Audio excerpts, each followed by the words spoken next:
Hi friends, welcome to motor Vikatan. அதாவது தலைவர் படத்துக்கு டிக்கெட் இருக்கு போலாமா அப்படின்னா, கும்மாளம் போட்டு கிளம்புற சினிமா ரசிகர்கள் மாதிரி ஆட்டோமொபைல் ஃபேக்டரிக்கு விசிட் அடிக்க சான்ஸ் கிடைச்சிருக்கு போலாமா அப்படின்னு நம்ம ஆஃபீஸ்க்கு ஒரு தகவல் வந்துச்சுன்னு வைங்களேன், முதல் ஆளாக நாங்கள் தான் கிளம்புவோம். எப்படி ஒரு வாய்ப்பு தான் ஆம்பியர் அப்படிங்கிற எலக்ட்ரிக் வாகன தொழிற்சாலைக்கு விசிட் அடிக்கிற சான்ஸ் வந்து கிடைச்சதுங்க. டைட்டானிக் படத்தில் வர டிகாப்ரியோ மாதிரி நானும் புகைப்பட நிபுணர் கார்த்திக்கும் சந்தோஷமாக விழுந்தடிச்சு கிளம்பணும். பொதுவாக ஒரு கார் பைக் ஃபேக்டரி விசிட் அப்படிங்கிறது ஒரு நிச்சயம் மோட்டர் விகடனுக்கான கண்டென்ட்டாக தான் இருக்கும். ஆனா ராணிப்பேட்டையில் உள்ள ஆம்பியர் எலக்ட்ரிக் வாகன தொழிற்சாலைக்குள்ள விசிட் அடிச்சோன்னு வைங்களேன், அவள் விகடன், ஆனந்த விகடன், நாணய விகடன், மோட்டர் விகடன் எல்லா விகடன்களுக்கும் ஸ்டோரி வந்து கொட்டி கிடக்குங்க. உடனே ஜூனியர் விகடனுக்குலாம் அப்படின்னு குசும்பா கேட்கக்கூடாது.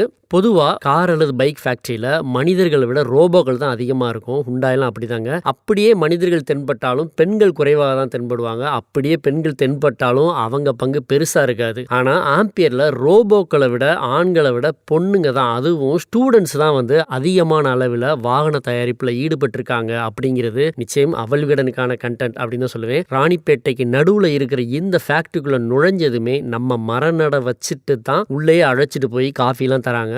நாம போயிருக்கும் போது ஜனாதிபதியிட வெறும் காலால நடந்து போய் பத்மஸ்ரீ விருது வாங்கினாங்க இல்லையா, கர்நாடகாவை சேர்ந்த ஷாலு முரடா திம்மக்கா அவங்க வந்து ஒரு மரம் நட்டுக்கிட்டு இருந்தாங்க. அந்த கேப்ல நம்மளும் மரம் நடுறதுக்கான வாய்ப்பு கிடைச்சது. சுமார் 80 வயதாகிற திம்மக்கா தன்னோட வாழ்நாள்ல பல ஆயிரம் மரங்களுக்கு மேல நட்டு ஒரு காட்டையே உருவாக்குனதுக்காக தான் விருது வாங்கியிருக்காங்க. இது வந்து நம்பிக்கை விருதுகள் டீம் வந்து நோட் பண்ணிக்கலாம். எலக்ட்ரிக் நிறுவனம் அப்படின்னாலே சுற்றுச்சூழல் தானங்க முக்கியம். அதனால தான் இந்த ஏற்பாடு அப்படின்னாரு கிரீவ்ஸ் காட்டன் நிறுவனம் மற்றும் ஆம்பியரோட தலைவர் நாகேஷ் பசவனஹள்ளி. கிரீவ்ஸ் காட்டன் அப்படிங்கிற கம்பெனி தான் இப்போ வந்து ஆம்பியரை வசப்படுத்தியிருக்கு அப்படிங்கிறது உங்க எல்லாருக்குமே தெரியும். அது மாதிரி கிரீவ்ஸ் என்ஜின், கிரீவ்ஸ் ரீட்டைல், கிரீவ்ஸ் எலக்ட்ரிக் மொபிலிட்டி, அப்புறம் ஆம்பியர் 2 வீலர் 3 வீலர் அப்படின்னு வெரைட்டியா வந்து ஆட்டோமொபைல்ல கலக்கிக்கிட்டு இருக்கிற ஆம்பியரோட சிஇஓ அப்புறம் எம்டி நாகேஷ் பசவனஹள்ளியோட ஒரு குவிக் சார்ட் செஞ்சது வந்து நாணய விகடனுக்கான ஸ்டோரி. சுத்தமான மொபிலிட்டியை நோக்கி கிரீவ்ஸ் காட்டன் போய்கிட்டு இருக்கு. ஆம்பியர் அதுல முக்கிய பங்கு வகிக்கும் அப்படின்னு சொன்னாரு நாகேஷ். இதுக்கு முன்னாடி பாத்தீங்கன்னா ஆம்பியர் வந்து கிரீவ்ஸ் காட்டன் வசம் போறதுக்கு முன்னாடி கோவையில இருந்த ஃபேக்டரிக்கும் நாம விசிட் அடிச்சிருக்கோம். ஆனா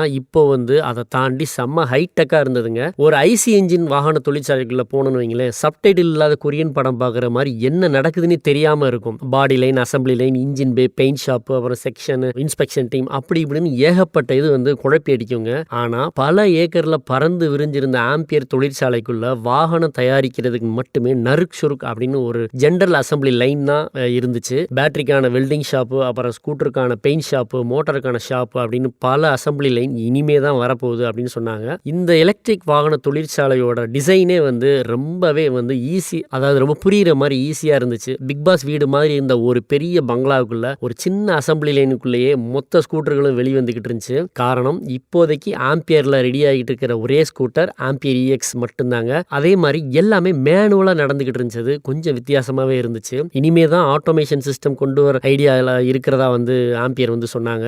இந்த தொழிற்சாலையில மொத்தம் 120 வினாடிகளுக்கு ஒரு ஸ்கூட்டர் வந்து ரெடி ஆகிட்டு இருக்குங்க. அதாவது 2 நிமிஷத்துக்கு ஒரு ஸ்கூட்டர். 450 நிமிஷங்கள்ல 225 ஸ்கூட்டர் வந்து இப்போதைக்கு வெளியாகிட்டு இருக்கு. சீக்கிரமா இதை டபுள் ஆகும் அப்படின்னு வந்து இதோட அசம்பிளி லைனோட இன்சார்ஜ் சைலேஷ் ஜோஷி சொன்னாரு. இப்போதைக்கு ஒரு ஷிஃப்ட் அடிப்படையில தான் 400 யூனிட்டுகள் வந்து ஒரு நாளைக்கு ரெடி ஆகிட்டு இருக்கு. ஆனா ஆண்டுக்கு இந்த ஃபேக்டரியோட பொட்டன்ஷியல் எவ்வளவு தெரியுமா? 10 லட்சம் ஸ்கூட்டர் வந்து ரெடி ஆகிற அளவுக்கு இதோட பொட்டன்ஷியல் இருக்கு அப்படின்னு சொன்னாங்க.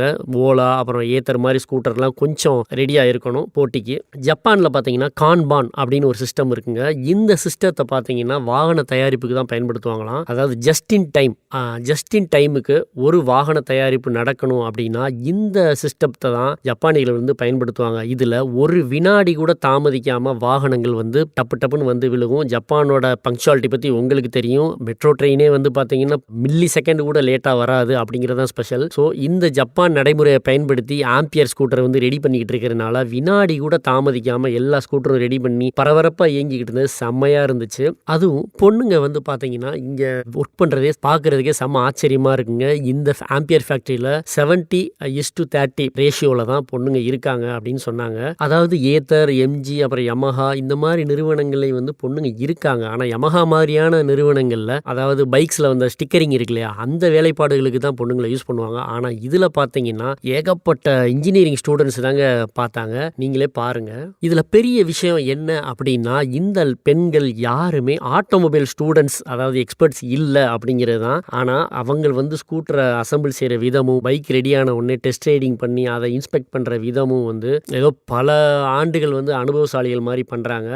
இன்னும் வந்து 2 ஷிஃப்ட் தொடங்கினான்னு வச்சுக்கோங்களேன், இந்த ஆம்பியரில் பல இன்ஜினியர்களுக்கு அதுவும் பெண் பொறியாளர்களுக்கு நிறைய வேலை வாய்ப்பு காத்துக்கிட்டு இருக்கு அப்படின்னு தான் சொல்லணும்.